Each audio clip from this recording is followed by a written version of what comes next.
tão certo como o ar que eu respiro, tão certo como a manhã que se levanta, tão certo como eu te falo e podes me ouvir. Deus está aqui, aleluia, tão certo como o ar que eu respiro. Boa noite, gente. Você vai desligar aqui, não? Pode. Vamos só organizar aqui. Só fechar?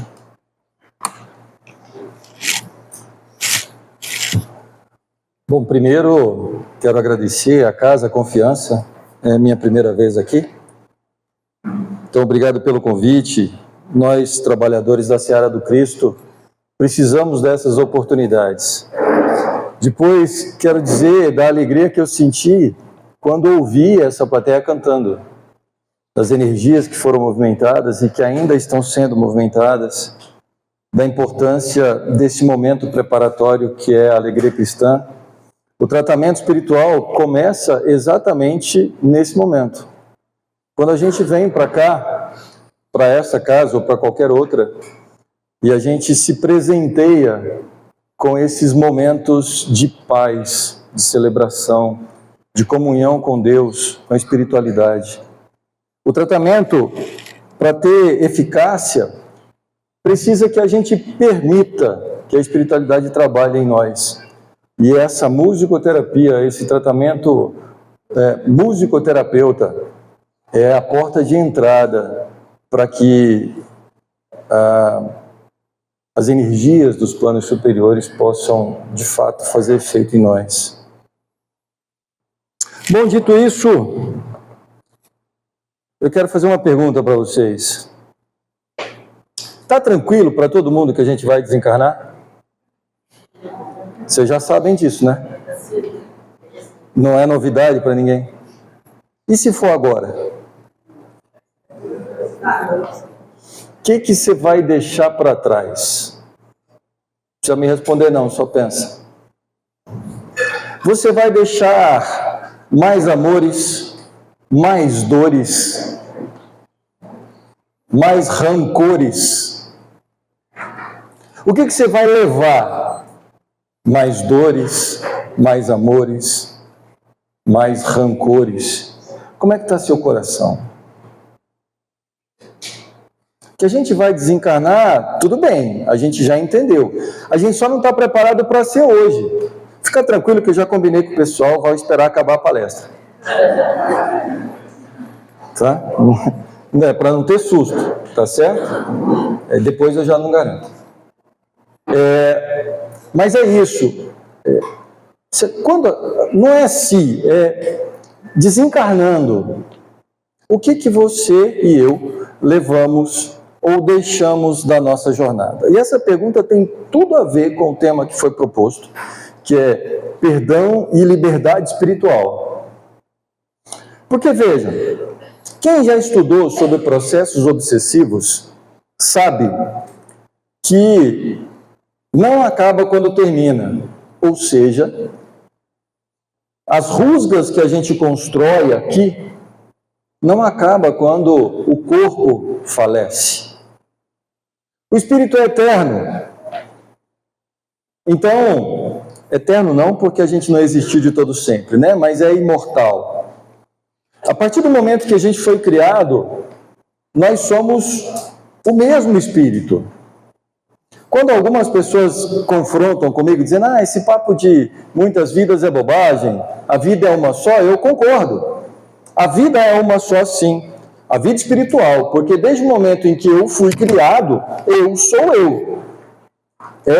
Esse momento aqui, esta encarnação, é uma experiência encarnatória.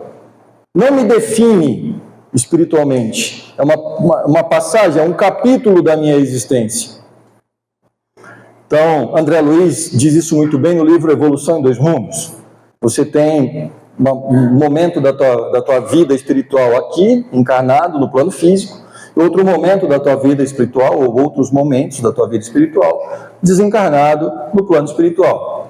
Bom, enfim, dito isso, quando a gente desencarna, não acaba. A vida continua. E você continua sendo quem você é, com todas as suas dores e seus amores. Então, um espírito que desencarna em sofrimento, leva esse sofrimento para o plano espiritual.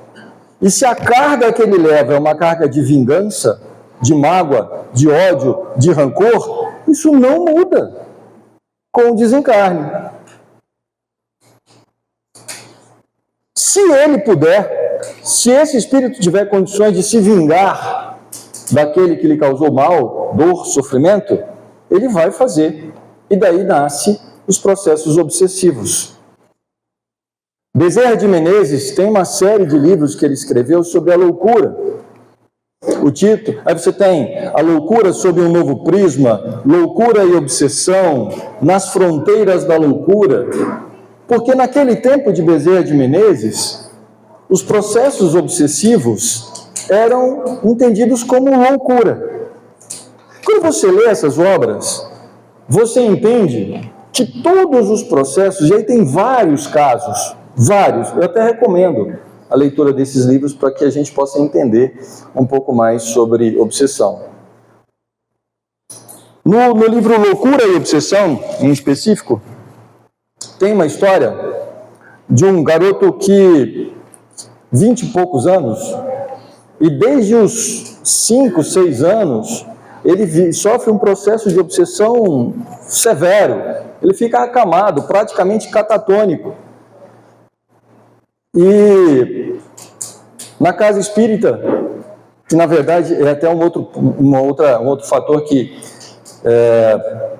desmistifica um pouco o nosso preconceito, porque a história, o tratamento todo acontece numa casa de culto afro-brasileiro, é numa casa de umbanda. Então, Bezerra de Menezes auxiliando nos tratamentos numa casa de umbanda. Então, isso já começa a desconstruir um monte de coisa na nossa cabeça, né? E no final da história, do processo desobsessivo, entende-se que o rapaz que estava acamado não era a vítima, ele era o algoz. O obsessor estava em processo de vingança, mas não era um processo sem motivo. Não estou justificando que a vingança pode acontecer, mas é que nem todo, veja, nem todo, aliás, nem todo não, nenhum ser vivente em processo obsessivo é inocente. Não existe. Todos nós que passamos por processos obsessivos somos, de alguma forma, responsável por esse processo. Em algum momento da nossa existência, a gente deu causa a isso. Todas as obras que tratam de processos obsessivos chegam no mesmo ponto. A obsessão não nasceu aqui, ela tem uma história anterior. Alguma coisa aconteceu. E aí há o desencarne, e o espírito leva essa energia, leva essa memória, leva essa dor, leva esse sofrimento, e quando encontra em vidas futuras o seu algoz, entra em processo de vingança. Portanto, vou voltar à minha pergunta inicial. E se a gente desencarnar hoje, o que eu levo comigo? O que eu deixo aqui? No Evangelho segundo o Espiritismo, nós temos 3 capítulos inteiros dedicados ao perdão. Capítulos 10, 11 e 12. Capítulo 10, Bem-aventurados os misericordiosos. Capítulo 11, Amar ao próximo como si mesmo. E o capítulo 12, o mais difícil, Amai os vossos inimigos. Quando Jesus disse assim, precisa perdoar, você fala assim, beleza, Senhor, estamos juntos.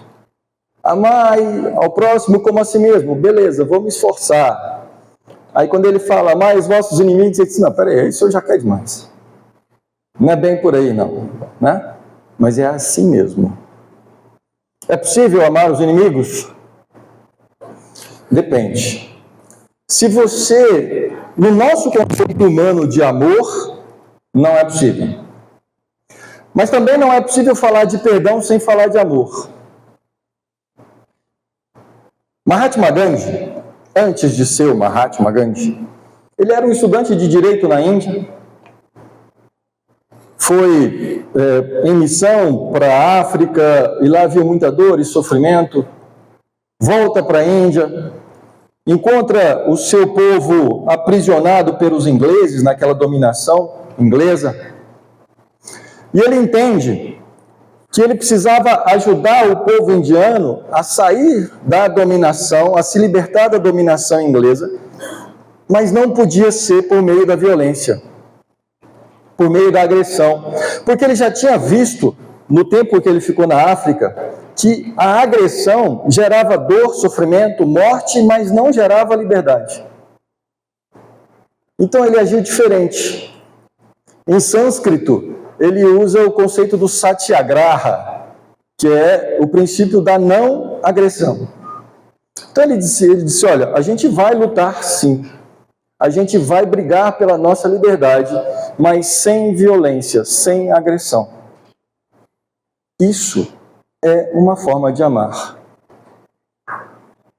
Quando eu não revido uma agressão, quando eu não sou agressivo, quando eu compreendo a limitação do outro, a forma de enxergar do outro.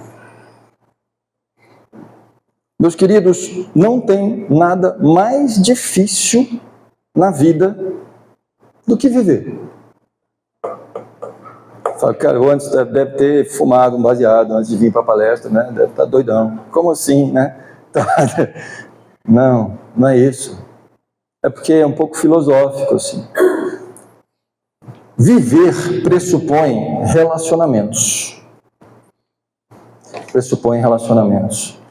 E quando você tem que se relacionar com o outro, esse outro não pensa como você, ele não tem os mesmos gostos que você, ele é diferente de você.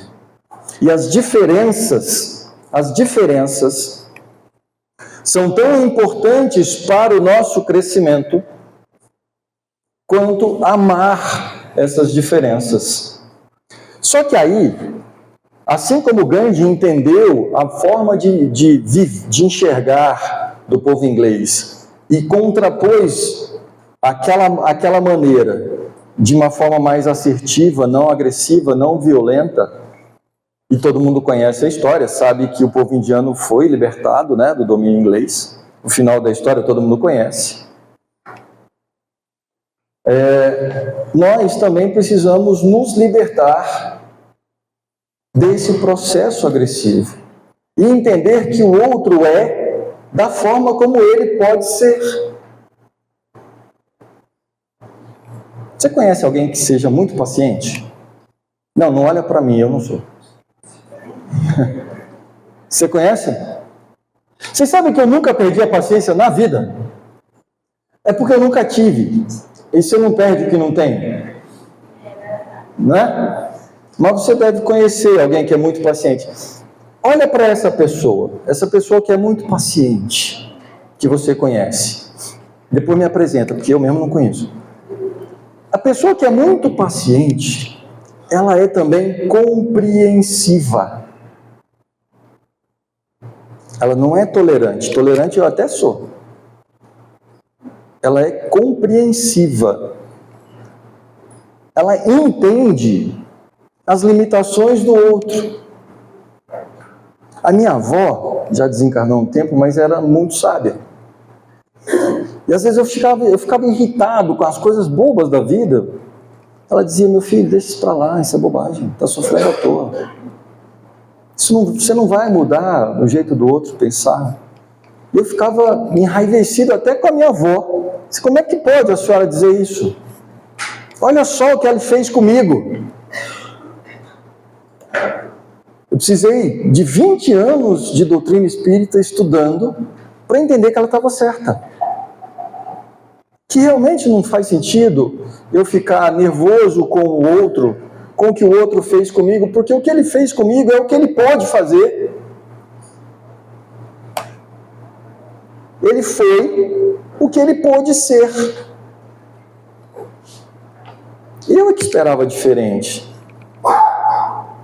E aí a gente descobre que decepção é culpa sua, não é do outro. Quem se decepcionou foi você. E decepção é quando o outro não atinge as suas expectativas, não é?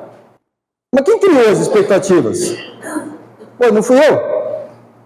Ah, me decepcionei com você. Problema seu, você que criou expectativas a meu respeito.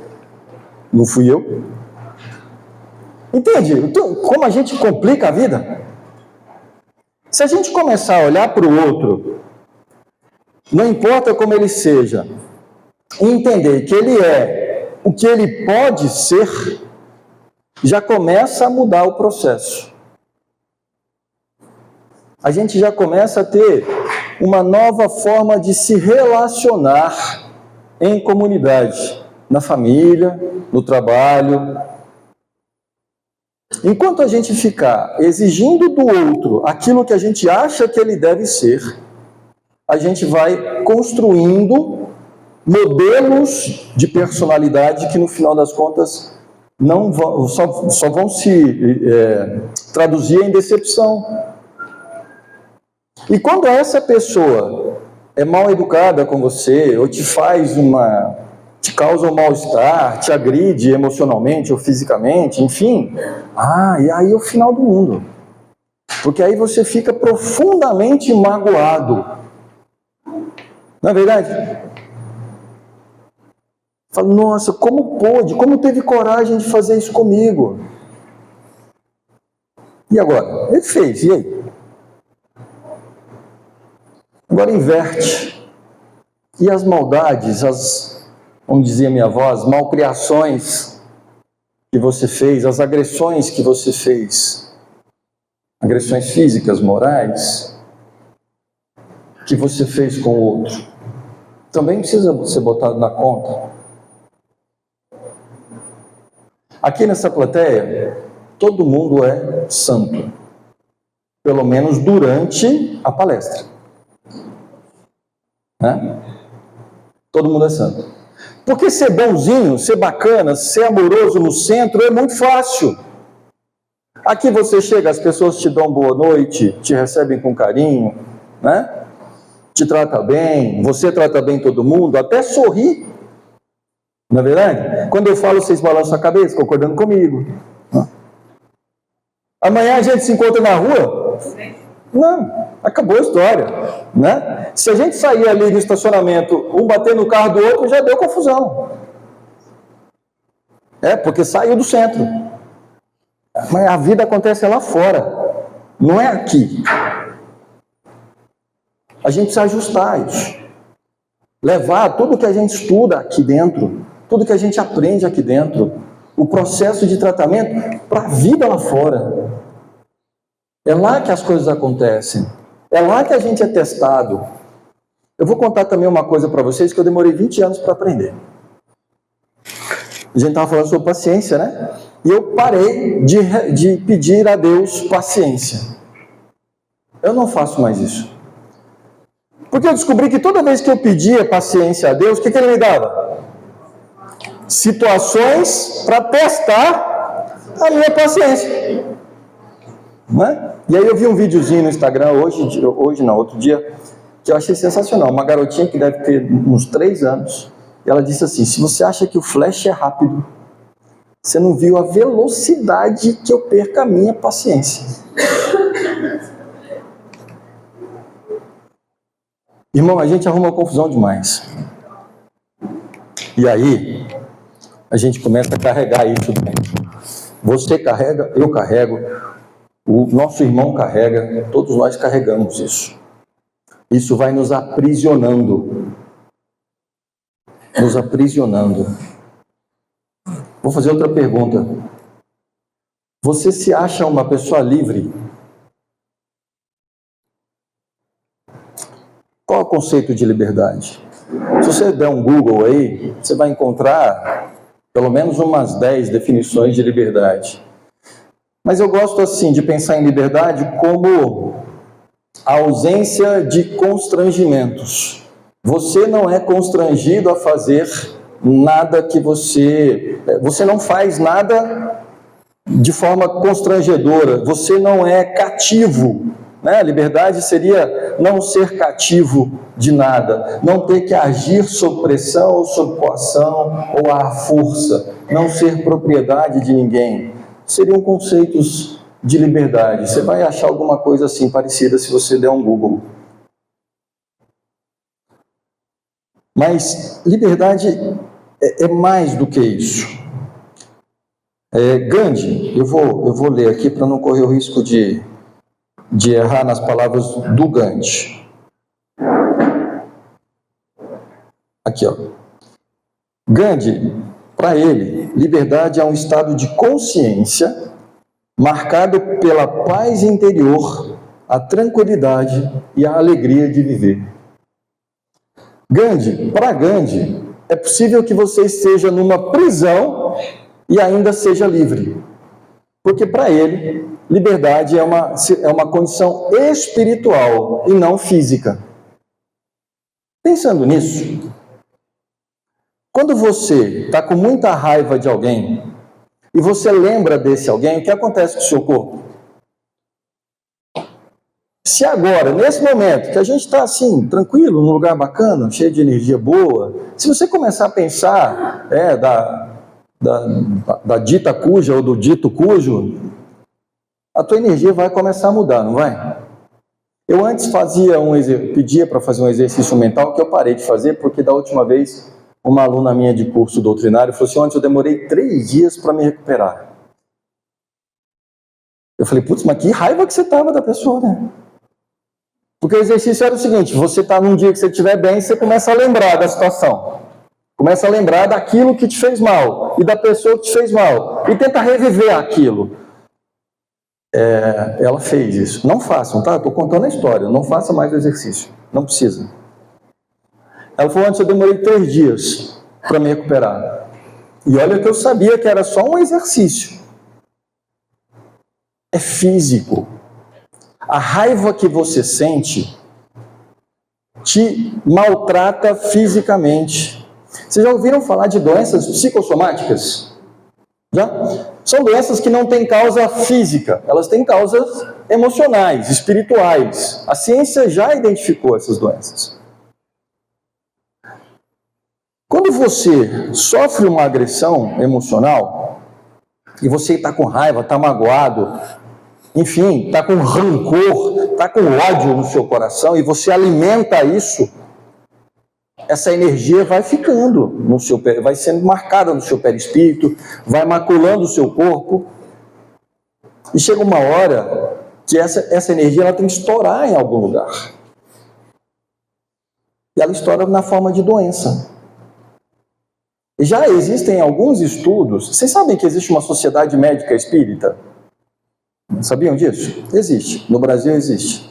E já existem estudos, principalmente em relação a câncer de mama, que acomete mais as mulheres, mas homem também tem, tá? O câncer de mama tem grande relacionamento com processos de mágoa, de rancor. Ou seja, não perdoar te mata. Eu não estou nem dizendo aqui que a gente precisa perdoar, porque Jesus já falou isso, então eu não preciso repetir. O que a gente está refletindo aqui é nessa relação entre liberdade espiritual, perdão, relacionamentos e convivências. Porque a questão aqui não é dizer, gente, vamos perdoar, vamos amar o nosso irmão. Isso está no Evangelho, não precisa de palestra para isso. Né? Aqui a gente tem que ir para uma reflexão de como é que eu faço isso no dia a dia. Qual é o meu esforço? Como é que eu trato isso?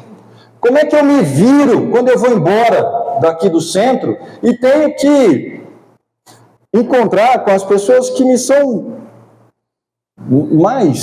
que me causam mais dor, mais impaciência, que me são mais difíceis na convivência?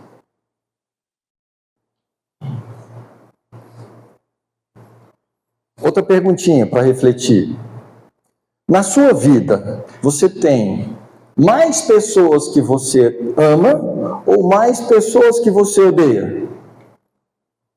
O número das pessoas que você mais ama é maior ou menor do que o número das pessoas que você... Não vou nem botar ódio, porque ódio é uma palavra muito pesada. Mas vai, se tiver que ser odeia também, bota na conta. Mas das pessoas que você não gosta, que você tem mais dificuldade. Se você é um ser humano razoável, não precisa ser bom não, razoável. O número das pessoas que você gosta é maior, né? Vai ter alguns que você não gosta. No trabalho, tem uns que você não gosta? Pelas risadas deve ter. Quando dá domingo de noite, Maju está lá apresentando Fantástico, e você lembra que vai trabalhar no outro dia, você lembra de quem? Nossa, vou encontrar minha amiga, massa, a gente vai almoçar amanhã, né? Meu amigo, estou com saudade dele. Não, você está lembrando do cidadão recém-saído do umbral que você não quer encontrar de jeito nenhum, não é? Por que a gente é assim? Se a quantidade de pessoas que a gente gosta é maior, por que as pessoas que a gente não gosta nos afetam mais? Isso tudo, pessoal, é sinônimo de aprisionamento espiritual. Vamos pegar o conceito de Gandhi. Para Gandhi, a liberdade é uma questão espiritual. Está na consciência, na paz, na alegria de viver. Depois que tudo aconteceu lá com Gandhi na Índia, teve a questão da marcha do sal e tal. Para quem não conhece a história do Gandhi, também é uma história legal de ver, tem filme para encurtar a conversa.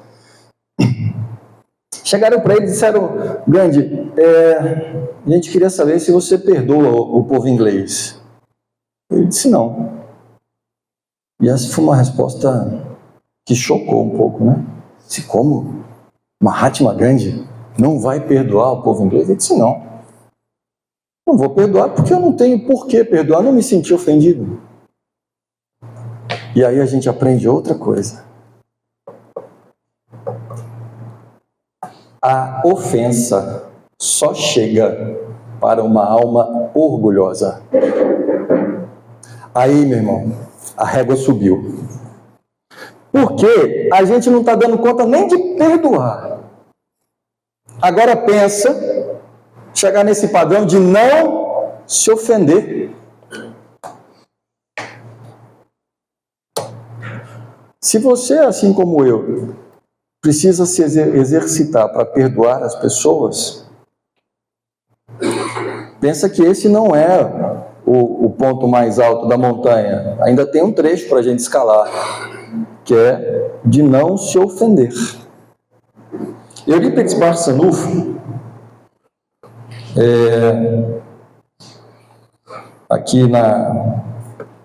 deu uma mensagem, quem psicografou essa mensagem foi o Chico, vou ler um trechinho dela aqui. Aqui, ó.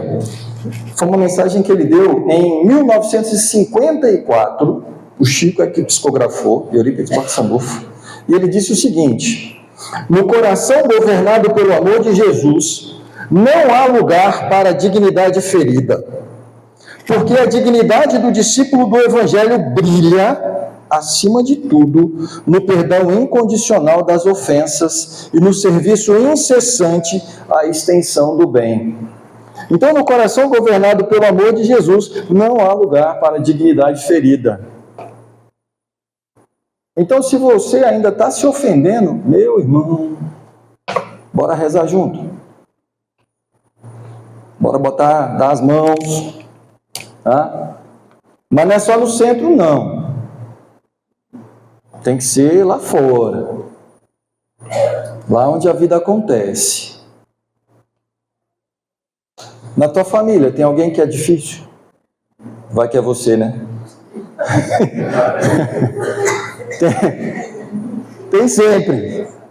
Se for você, desculpa. Mas tem sempre alguém difícil. Alguém com quem a gente Cara, esse é o seu irmão, esse é que você tem que pegar na mão. Antes, mas se pegar na mão, eu mato ele. Se então pega de longe. Vai rezando, vai vibrando, né?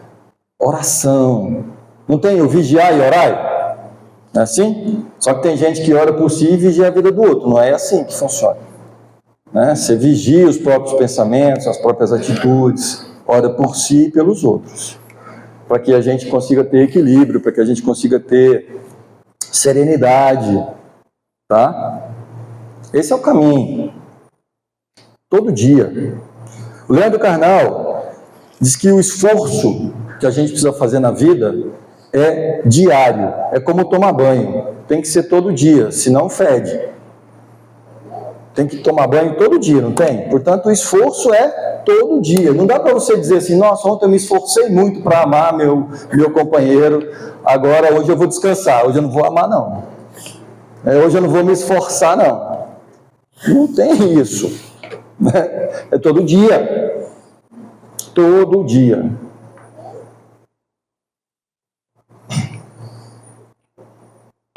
Convivência é a arte de entender as diferenças, é a arte de administrar as diferenças.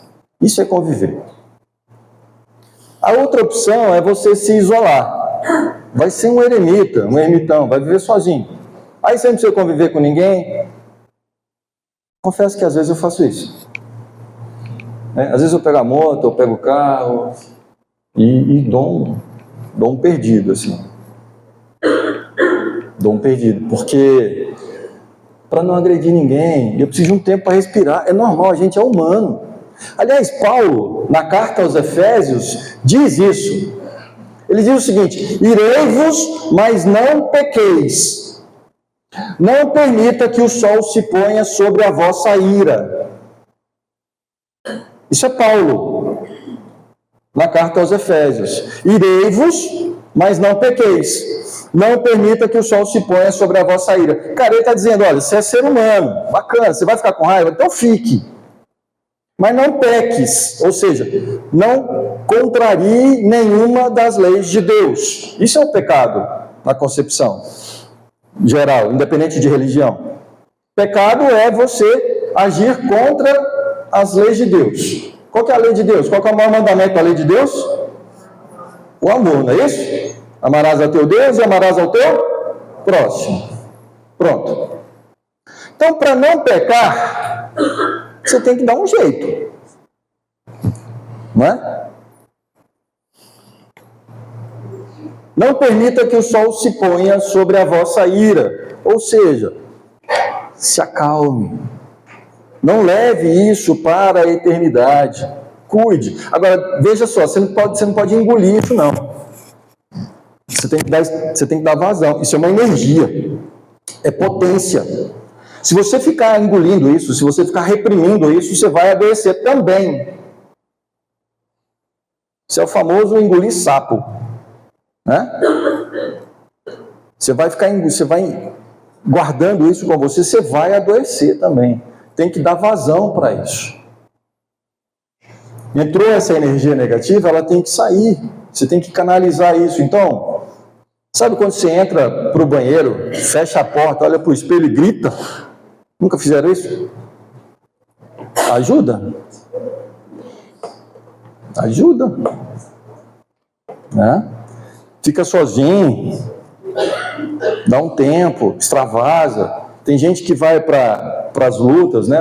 Vai para o taekwondo, vai para o jiu-jitsu, vai para o boxe. Tem gente que vai correr na rua, né? O violão, a música. Você tem que dar vazão para isso. Vai dar vazão para isso. Você não pode guardar, porque senão você vai adoecer também. Tá? Agora, você não dá vazão no outro, não. Porque aí você vai pecar, né? Aí você vai pecar.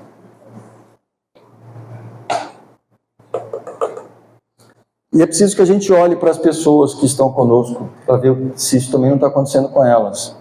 Sabe quando você tem uma pessoa que explode com você, do nada, assim, às vezes uma bobagem que você fala, o outro explode.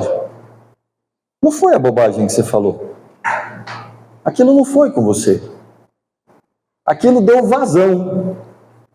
Aquele momento. A famosa gota d'água que transborda o copo cheio. Não foi a gota d'água, não foi o que você fez. Aquilo já estava cheio. E às vezes acontece conosco também. Né? Eu sou um cara que se irrita muito fácil. Eu fico muito tempo sozinho para dar vazão, né? Mas às vezes dá ruim. Por quê? Porque a gente é humano. Haverão dias bons e haverão dias ruins. Nos dias ruins, a gente precisa compreender e torcer para ser compreendido. E pedir perdão, pedir desculpa, se retratar. Quando Jesus ensina, lá no capítulo 10 do Evangelho, né, tem lá o sacrifício mais agradável a Deus. E tem a passagem em que ele diz o seguinte: quando fordes entregar a sua oferta ao pé do altar, se tiverdes alguma coisa contra o teu irmão, deixa ali a tua oferta e vá antes se retratar com ele. Só depois venha e deposite diante do altar a sua oferta a Deus. Porque essa oferta só agradará a Deus se ela partir de um coração limpo. Então, se mesmo com todo o esforço a gente agredir alguém, a gente maltratar, vá lá no devido tempo, olha no olho e pede perdão. De coração, pede perdão, reconhece que errou. Isso não é humilhação, muito pelo contrário, isso demonstra grandeza do Espírito. Porque é preciso ter muita humildade e muita força espiritual para reconhecer que errou. Quando a gente fala de indulgência é você não ressaltar as falhas, só que a indulgência para com o outro, né? Normalmente a gente é indulgente conosco. Quando você tem um defeito, esse defeito sempre é do outro. Em mim é só uma característica. Né? Sou assim mesmo. Cara, e daí que você é assim mesmo? A sua atitude magoou alguém. O mínimo que a gente precisa fazer é ir lá e pedir perdão. Mas e se o outro não perdoar? Daí o problema já é dele, não é mais seu. O Evangelho também ensina isso. Vá ter com seu irmão, você e ele, separadamente, sem plateia, vá ter com seu irmão, você e ele, e se retrate. Se ele aceitar o seu pedido de perdão, você terá ganho o teu irmão. Mas se ele não aceitar, daí o problema deixa de ser seu e passa a ser só dele. Quem vai levar essa mágoa é ele. Agora, reza. Reza porque se o sujeito desencarnar, você está no aço. Vai virar obsessor. Vai vir para o centro, é mais um paciente aqui para o centro. É isso. Não é possível que um coração seja livre se carrega o peso da mágoa. Não é possível. Para que nós sejamos livres, de fato, é preciso que a gente tire de nós todo esse peso do coração. Isso não é seu, você não precisa carregar isso. Não é seu. Não importa o que fizeram com você. Aliás, tem uma frasezinha do Sartre, Jean-Paul Sartre, filósofo francês. Sartre disse o seguinte: não pergunte o que fizeram com você. Pergunte o que você vai fazer com o que fizeram com você. Isso tem a ver com vitimização. E aí a gente entra numa outra modalidade do perdão, que é o auto-perdão. Perdoar o outro talvez seja mais fácil do que perdoar a si mesmo. Se a gente for um espírito assim muito orgulhoso, espíritos orgulhosos têm grande dificuldade em errar, em falhar.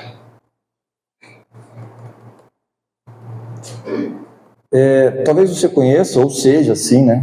Pessoas que são muito perfeccionistas, que querem fazer sempre tudo certo, do jeito certo, no tempo certo, e não se permitem errar. Essas pessoas, quando erram, sofrem muito. Isso parece uma qualidade, mas na verdade denota um espírito orgulhoso. Lá no fundo é preciso tratar esse orgulho. Porque a perfeição das ações, nem Jesus aceitou isso para ele. Ele disse: perfeito só o meu Pai que está no céu. Então a gente não vai chegar nesse nível, não agora, não aqui nessa encarnação. Como ele disse, como Jesus disse, que nenhuma das ovelhas do Pai se perderia, eu acredito nele. Então, em algum momento, a gente vai ser um espírito melhor, né? Espírito de luz. Como diz a música, né? Um dia todos nós seremos anjos. Mas não é agora. Então, se a gente comete erros, é preciso também avaliar que somos imperfeitos, que somos também como podemos ser. O outro é o que ele pode ser e nós também somos o que a gente pode ser. Da mesma forma que a gente não pode construir um pedestal para colocar o outro, a gente não vai construir um pedestal para colocar a si mesmo. A gente tem que buscar, precisamos buscar o nosso conhecimento pessoal, o nosso autoconhecimento, para que a gente entenda quais são as nossas dores e os nossos amores, quais são as nossas limitações, porque temos limitações. A gente não pode tudo, e a gente não sabe tudo, e a gente erra, e se não errou ainda, vai errar em algum momento. E quando isso acontecer, você não tem que ficar se martirizando, exercer o processo do auto-perdão. Então, vitimização e sofrimento por algo que você tenha feito, ou essa vitimização e sofrimento por algo que fizeram com você, são processos de aprisionamento espiritual. São processos que nós precisamos tratar, ainda que seja aqui no centro. Pode ser também aqui na terapia, né? O terapeuta ajuda muito também. Agora, você precisa olhar para isso. Você precisa aceitar essa falha. Né? Precisa aceitar que a gente é humano. Nós precisamos aceitar e olhar para isso. Não somos perfeitos. Tem uma música do Guilherme Arantes, bonita por sinal, que é bem essa questão da vitimização, né? Ele diz: quando eu fui ferido, eu vi tudo mudar. Das verdades que eu sabia, só sobraram restos, né? Eu não me esqueci. Aí mais na frente ele diz assim: eu daria tudo, eu que tinha tudo, hoje estou mudo, estou mudado, à meia-noite, à meia-luz, sonhando, daria tudo por um modo de esquecer. O cara está pequenado, ele está acabrunhado, ele está isolado no mundo, está sofrendo, está vitimado. Mas ele não é um coitadinho. Outra coisa que eu aprendi nesses anos todos é que a gente tem tudo que merece, pessoal. Tudo que merece. E aí eu uso uma frase para a minha vida que é bem feito. Ué. Está doendo? Bem feito. Está feliz? Bem feito. A gente tem tudo que merece. A gente tem tudo que precisa ser, tudo que precisa ter. O processo é de crescimento. Quem já estudou um pouquinho da doutrina espírita, sabe que o nosso processo hoje é um processo de evolução, não é? Já ouviram falar isso? Processo de evolução? E que o espírito não retrograda? Tá, então vamos lá. Se o processo é de evolução e o espírito não retrograda, você concorda comigo que essa é a sua melhor versão? Você é o melhor que você pode ser. Essa é a sua melhor versão. Aí tem gente que fica falando assim, não, eu queria saber o que eu fui na vida passada. Pra quê, velho? Foi pior do que você é hoje, é certeza. Porque se o processo é de evolução, para trás foi o quê? Foi pior, ué. Eu estava na praia, tirei uns dias para descansar com a minha mulher e fui para a praia. Aí chegou uma cigana. Falei assim, deixa eu ler essa mão. Eu falei, deixo nunca. Rapaz, presta atenção. Domingos, raciocina comigo. Ela lê minha mão. Se ela vê uma coisa ruim, o que eu vou ficar? Angustiado, não é? E se ela vê uma coisa boa, eu vou ficar o quê? Ansioso. Quer saber não, velho. Não quer saber não. Deixa pra lá, no tempo certo vai acontecer, o que tiver que acontecer, e eu vou curtir minha praia aqui tranquilamente, sem gerar ansiedade e nem angústia. Querer olhar para o passado só faz sentido se você quiser entender o seu processo de dor hoje. Mas nem precisa, você só precisa entender que aconteça o que estiver acontecendo na nossa vida, a gente primeiro merece. Depois, a gente não é vítima de nada. De nada. Muito pelo contrário, pode ser que a gente esteja pagando só uma parcela do que a gente deve, porque se cobrar à vista, a gente não dá conta de pagar. Então, cobra parcelado. Né? Faz um financiamento de algumas encarnações e daí a gente vai pagando isso. Não é? Sabe cartão de crédito, quando você parcela e depois você vai lá e antecipa para pagar com desconto no juro? Então, sabia que dá para fazer isso nas dívidas espirituais? Dá para você negociar com a financeira. Você começa a fazer boas atitudes, né? Você começa a trabalhar, ajudar as pessoas, se esforçar para ser uma pessoa melhor, tirar esse peso do coração, enfim. Fazer o que o Evangelho ensina. Cara, vai ter uns descontos nas parcelas. E aí a gente vai pagando essas dívidas assim, ó. Além de você pagar mais rápido, paga mais barato.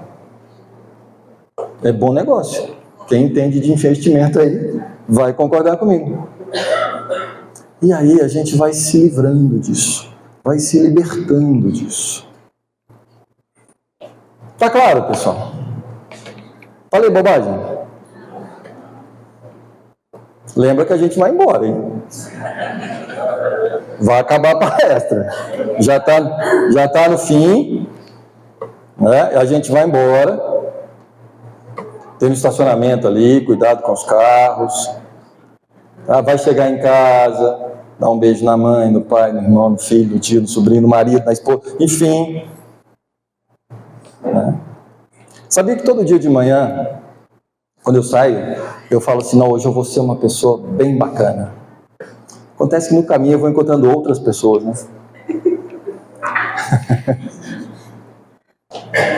Aí vai ficando difícil. Mas a gente continua tentando, a gente continua se esforçando. Tá? Vamos rezar? Estamos na hora já. Vamos fechar os olhos. Respirando calmamente, profundamente, levamos os nossos pensamentos a Jesus.